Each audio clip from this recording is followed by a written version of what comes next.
Hello, everybody. Good morning, good evening, good afternoon. We're covering 5 countries today in our first live WWO Global Town Hall. And this is so exciting for all of us. And for me personally, this means so much because I have been involved with WWO for 15 years, and I am co-chair of the board. And I want you to know that this is so special because we're like a community, and it's unlike any other nonprofit you'll ever meet. And I hope you'll see that and hear that very soon from our country directors. You know, in a time where there's so much sadness and intolerance and strife in our world, given the pandemic and all sorts of other issues, it's so lovely and awe-inspiring to see an organization like WWO and the programs it runs, helping so many at-risk and vulnerable and traumatized children around the world. And I want to say that I have so many fond memories because I have been blessed and honored to go to 3 of the 4 countries we serve: Vietnam, Ethiopia, and Vietnam, Ethiopia, and Bulgaria. Most recently, have done some video work for them there, sharing stories about wonderful children and caregivers, our staffs, and the parents of some of these wonderful children. And I have a very fond memory of being in Bulgaria in a very remote area, a small Roma community, and they're among the poorest and most ostracized in all of Bulgaria. And how lovely it was to listen in and watch an element of play session where children were given toys and learned instruments and danced and had scarves of different colors and just lit up. These are things they had never been exposed to.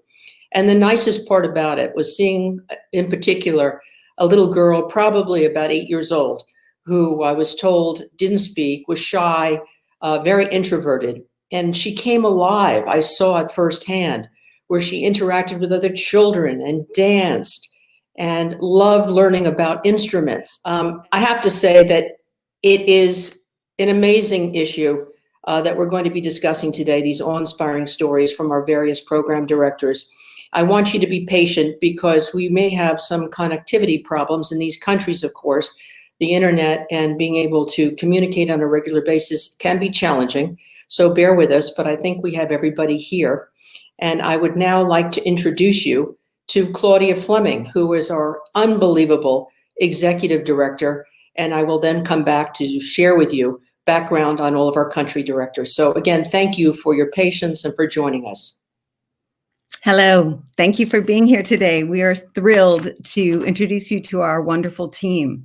But before we do that, and before we launch into our discussion, I really want to give you a brief overview of WWO, 2 minutes.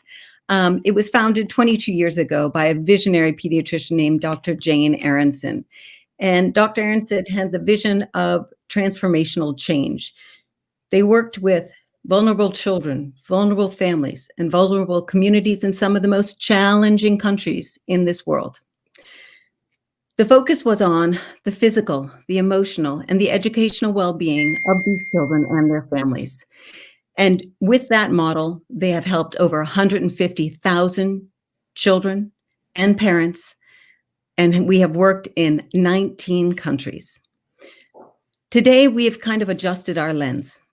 The focus is always on the children and the families and their well-being, but we're looking at the trauma-informed early childhood education.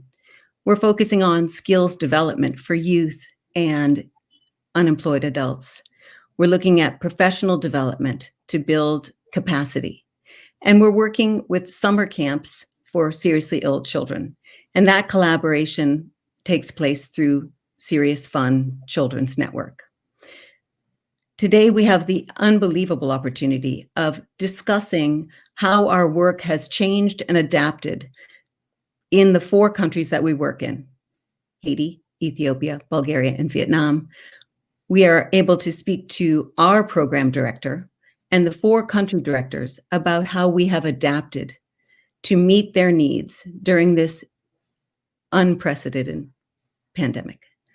So, Susan, may I ask you to do the honors of introducing our program director, Melissa Middaugh, and the 4 country directors for me, please? Thank you. Thank you, Claudia. It is my privilege, since I know all of these ladies personally and professionally, and it's an outstanding group worldwide. First of all, Melissa Middaugh is our director of programs. She is exceptional. She knows the workings of these countries and their partners and these children inside out. Melissa, thank you for joining us. Next, I would like to introduce Rositsa, who is near and dear to me and to Worldwide Orphans, now WWO. She has done an exceptional job with her more than 26 partners around the country, managing an astounding number of programs that help children. Rossi, pleasure. Looking refreshed from vacation. Good to see that. Next, Neisloss Thuy, who is our longtime program director in Vietnam. Thuy and I go back probably 8 years when I was visiting for the first time. And she's an icon in Vietnam and among the people she serves throughout Vietnam. So welcome, Thuy, who just had a birthday. Happy birthday, Thuy. Next, we have Sophie Mengistu, Dr. Sophie Mengistu, excuse me, who is a fantastic physician and also has led an outstanding group of people and has helped so many throughout Ethiopia. Dr. Sophie, are you there? There she is. Good afternoon. Good morning there. I can't keep up with who's there and at what time. And last but certainly by no means least, Jacqueline Cadeau. Cadeau, I believe Jacqueline means present, and you are indeed a gift to WWO. And it is a pleasure to have you with us with that bright smile today. So with that, I'd like to turn it back to, I think, Melissa to start off and Claudia to start discussing the most important things, which are our programs and how we've been able to adapt during this difficult pandemic. Thank you, Susan. Thank you so much. I'd like to start with Thuy. Thuy, if you could possibly discuss how this pandemic has changed how we deliver our services and how it has affected our families within the crisis. I have to say that the was scared. We were also scared. But then we realized that there are people who are less protected than us. So we brave on and we put on our face mask and hand sanitizer and everything. And then we developed COVID-19 prevention line, and then we head on to our beneficiaries.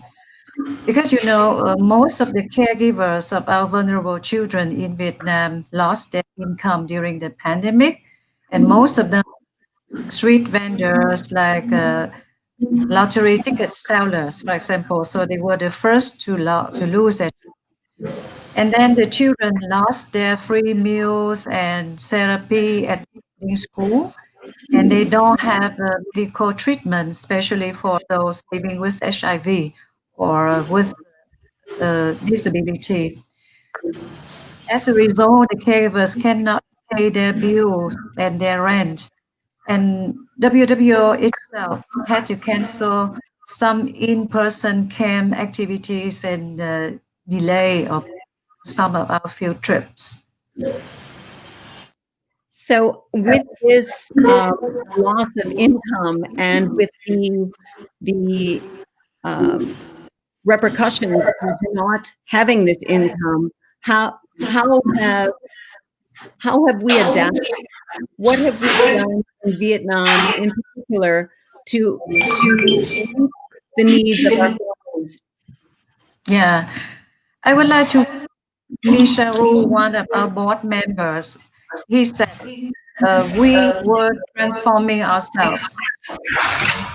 Or as he said before, we try to change our direction, and now we focus on emergency and flexibility, and that is what we have been doing in the past 7 months. So during the past 7 months, we had only 4 months to work offline. But then we try to speed up with everything. And, one of the stories, among those stories that I would like to share, but we wouldn't have time, is that we could deliver a batch of graduates from our Future Skills program. And we cannot believe it. On the ceremony, the graduation ceremony, we found employers there ready to take them on. Oh, that's So it is incredible. And it was because we could try to speed up their life skill training as well as employability skills training so that they are ready for a job. And it is only one of the stories. And another story I want to share is that we could go to the Mekong Delta region to serve families with children living with severe disabilities.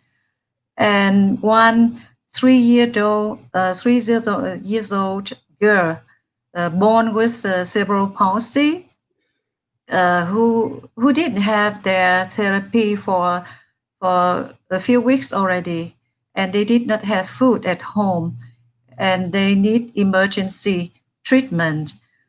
And WWO team went there with the local collaborators, and together we brought food and hygiene kits and medical care and therapy, and we also try to train the grandmother on how to provide basic exercises to the child. Otherwise, they will fall back to where they begin during the lockdown. So, and we are so happy that we have a long-standing donor who has trust and faith in us, which is HSBC. So we wrote a proposal, and in no time, they granted us that project. And with that funding, we could reach out to 1,000 children and 800 families with the emergency package as well as psychological and medical care.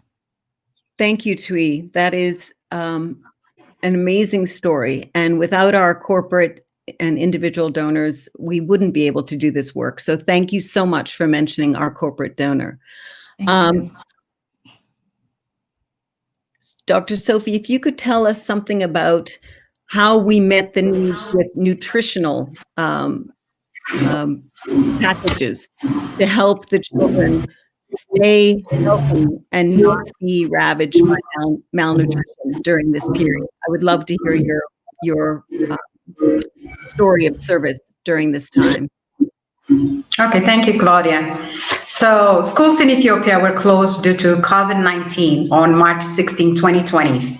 So this is following the declaration of the virus as a pandemic by the WHO. So the same happened to our preschool. So within 2 weeks of the onset of the pandemic, we started collecting qualitative data as to how our beneficiaries are impacted by the ordeal.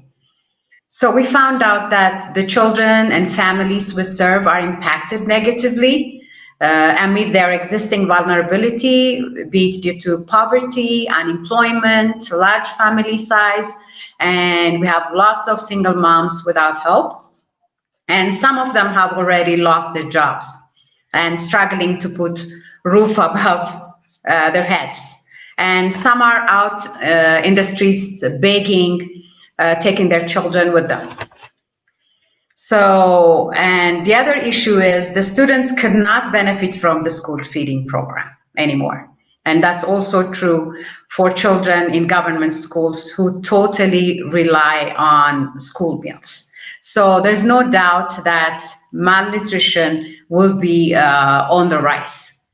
So the other thing we observed is that most of the homes do not have running water. Mind you, promoting hand washing behavior change is core part of the prevention in preventing COVID-19. So according to the parents, they barely afford to buy 20 liters of water for the household. Can you imagine? So all this signifies that this marginalized groups are feeling the socioeconomic impact abruptly. So they never had the chance like to adapt, and there's no other outlet for them to get money to support their family. So Oh, okay. I'm so sorry. Dr. Yeah. Sophie, I'm sorry. Go ahead. So I'm this sorry. is what happened. Yeah, this is what happened when we tried to speak with our beneficiaries through phone, and some of them come physically to talk to us at the office. So these were our findings. So when we come to like malnutrition, first COVID relief package was distributed to help the families so that they can maintain their livelihoods. So the COVID relief package consists of food items like rice, flour, oil, the basics. And also we also distributed play kits for the children, because the play at home kits has got like values so that the kids can play with the crayons, paper, pencils. And we also have a play manuals that we translated into the native language. And the caregivers are encouraged to play with their children, because the students won't have the structure and the environment to interact either with their teachers or with their peer groups. Thank you. Thank you so much, Dr. Sophie. Jackie, can you give us some insight into how your children and your families in Haiti have been impacted by this pandemic? So, Jacqueline, I will fill in the best I can, and when you're able to unmute, go ahead. In Haiti, as Thuy and Dr. Sophie were saying, also the COVID-19 came, it shut down the schools, our programs, and really left us at a loss for how to reach our families who were dependent upon the activities we were providing, especially for those young children to come and have a snack and have time to play. And so we stepped into action with, again, asking families what their needs were, and started putting together relief packages that met those needs, so parents could come and get rice and beans and oil and some of the staples they would need to be able to feed their families. And then also, as Dr. Sophie mentioned, the element of play at home program. Melissa, could you just fill in? We've heard a bit about from both Dr. Sophie and Jackie about the element of play at home.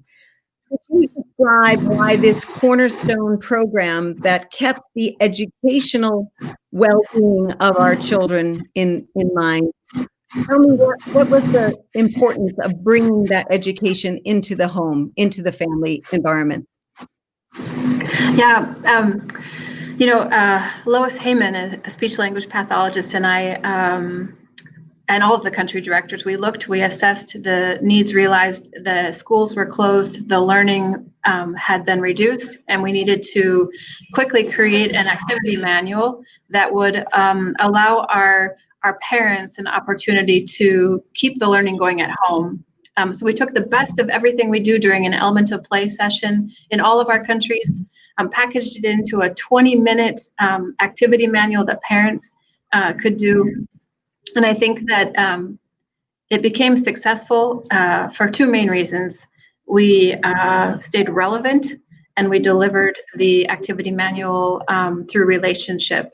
And so across all of our countries, we seek to build a culture of safety, of empowerment, and of healing.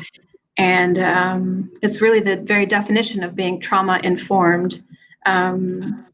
We considered the impact of COVID-19 on our families and realized that if we didn't meet the very basic needs, how would the kids be able to learn?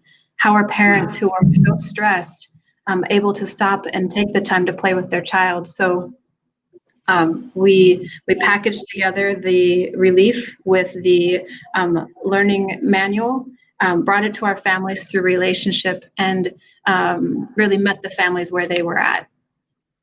So important. Thank you so much, because as you said, children that aren't fed can't learn. So we addressed that by the relief packages. We made sure that they were fed, and their siblings and parents were fed.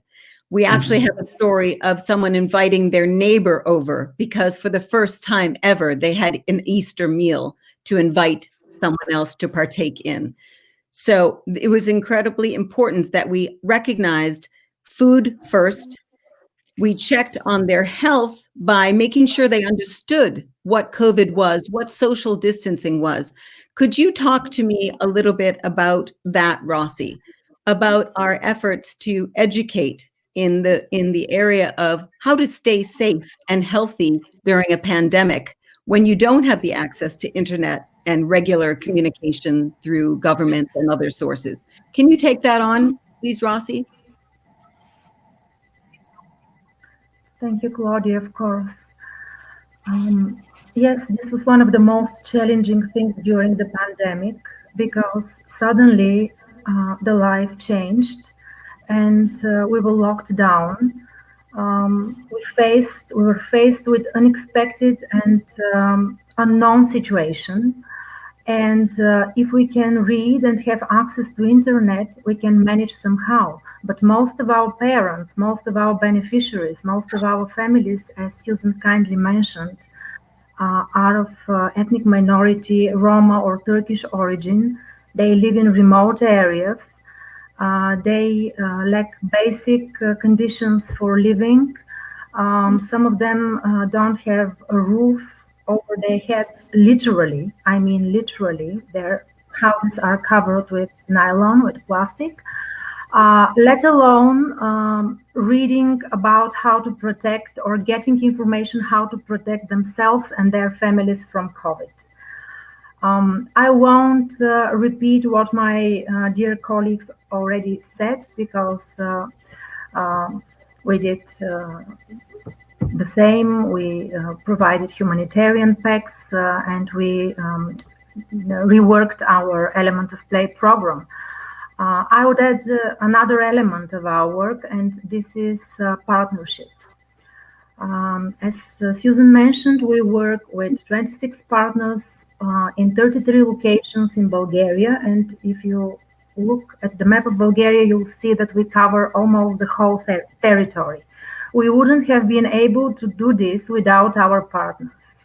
So what we did first was get in touch with our partners, online, of course, and train them how to get access to the beneficiaries. There were a variety of ways. These people were so creative. They got in touch with the local authorities, with the community leaders. They used all sources of information and media channels, so to say, in order to get to these families in very, very remote areas. It was logistically, it was very challenging, but they did it with our online support because we have a very strong online community, and this is how we work in Bulgaria. This is a very powerful work model through partnerships. So in the end, we got pictures of the children drawing with the pencils and crayons from the play kits. I would open a bracket saying that for some children, this was the first time they were receiving a gift entirely for themselves. One little boy started crying because he couldn't believe that this play kit was only for himself and not to share with anybody else. So in the end, our help reached out to these families. They were supplied with face masks, with hygiene materials. They were taught through pictures, because most of them are illiterate, how to protect themselves and their families. And actually, in this way, we encouraged positive parenting skills. Excellent. Thank you so much, Rossi. And I just want to quickly ask Melissa. Melissa, we've all been hearing so much about trauma in our children. And in the States, I've read hundreds of articles about trauma. Could you just talk to me a bit about why a play-based, trauma-informed therapy and modality is important? Why does it matter? Yeah, thank you, Claudia. one of the main reasons it matters is that a lot of the children and families we're working with are impacted by stress, have significant traumas in their life, whether it's searching for their next meal, chaos in the home. There's a lot of issues they're facing. And when children grow up in a highly stressed environment, it affects their brain development. It affects their ability to socially connect to their caregivers, to peers. It even affects our immune system. It weakens the immune system to be living in this constant state of stress. And so the vehicle of play, children are naturally curious. Play is a part of our being. It's a right of every child. And play is the way to introduce the laughter, reduce the stress level. The American Academy of Pediatrics explains in The Power of Play in their research that in the presence of childhood adversity, play becomes even more important. That mutual joy and shared communication between a parent and a child, it helps to regulate the body's stress levels, which is so important for that child to then keep their brain going and being able to develop into healthy and thriving adults. Thank you so much. Thank you, Melissa, for that. Thuy, I want to just ask you, what will you take from what we have learned during this pandemic? What will you take forward? And how will this inform how we serve our families in the future? Hopefully soon, post-pandemic. But even today, how has this changed how we serve our families? Listening to the sharing of my colleagues and everyone, dawned on me that we are all so ready. And it is because of the nature of our work, because we are serving most vulnerable children and people in the society. And that's why we develop this kind of responsiveness. We are always prepared, and we always try to find alternatives to serve. Even if we don't have much to give, we will try to get the response from the community, and it is what we have been doing, and we are doing it now with this. And I think the response from the community is so huge, and it's also trauma informed, because while doing this, we will think less about our issue and our anxiety, and we will feel joy and we feel a sense of fulfillment when we do that together. And because we will never be back to where we were before, we need to adapt to the new normal. So it is what my team and I would like to share with you. Thank you. Thank you so much, Thuy. So your takeaway is you need to always be ready to and always prepared, and you need to collaborate because no one can do it alone. And collaborate to be able to efficiently serve these families. Yes. Jackie, could you add to this and what you believe you'll be able to bring to your family post-pandemic that we all learned during this pandemic? Thank you. Thank you. We have learned a lot of things during this pandemic, but we can choose three things I can share with you. Is first of all, we learned that our program are not just in the space we have created in Kenskov, in the community, but it is the way we help people, the way we touch them. Even we cannot do it physically. The second thing that we learn is we need to always be flexible at the right time. We can also say that a lesson that we have learned is we can always make a difference in people's lives because most of them need us. They need our help. We know that WWO cannot change the world, but he can make the difference. it is the big lesson that we learn. Thank you, Jackie. Beautiful. Thank you so much. I'd like to wrap up this portion of our discussion with you, Dr. Sophie. Just talk us a little bit about what you see in the future and what we are going to take with us in Ethiopia, especially in our training of the teachers in the preschools, and what we're going to take with us into that new endeavor in Ethiopia. So the preschool curriculum was just introduced like about 2-3 years ago in Ethiopia. So kids are allowed to go only for a year before they go to grade 1. So this is the right time that WWO has stepped in to introduce the play-based learning methodology. So in this endeavor, what we did was we are ready to start the program, establishing a learning space in those schools so that the kids benefit from our learning spaces. And we are ready. Our master trainers are trained. Now we're ready to train the teachers at the schools, close to 200 teachers. So I think this will add value to the mainstream curriculum of the government. The fact that WWO is introducing the play-based learning methodology. And one thing I'd like to add regarding malnutrition is that, so we try to see if our intervention has worked or has helped one way or another. So what we did was like, we tried to measure the weight pre-COVID and 6 months after.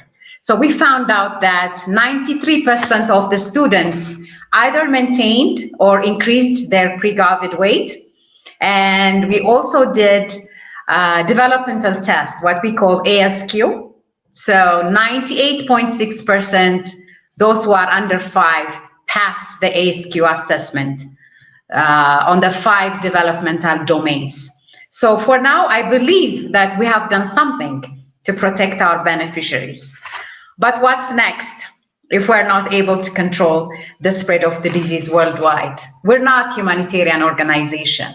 So we focus on early childhood development through our play-based therapy for children who are traumatized either by poverty and for so many other reasons.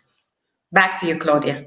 Thank you so much, Sophie. And one thing that we didn't get to when we were discussing with the other countries is the work that your individual teachers did, bringing the children in for one-on-one tutoring. When all the other teachers in Ethiopia were on break, our teachers brought the children in, and with this tutoring work, I believe we were able to maintain the momentum and maintain those milestones so that our children, after 4 months of the pandemic, they did not have the developmental delays take hold, even though they had been out of the school because of our tutoring. So thank you, Dr. Sophie. Thank your team, from me, from all of us.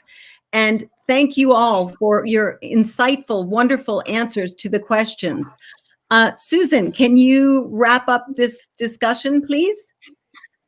I'm happy to, but I don't know how I follow all of you. I continue to be jazzed and re-energized every time I hear one of you speak. And this has been an historic event for us, for sure. And we apologize in advance for some minor technical issues, but hopefully we'll be doing more of this. And I have to say that there's a reason our motto is play, learn, and thrive. As you can see, that's what we do, and we do it so well. And I hope we'll be helping many more children and families in the years to come.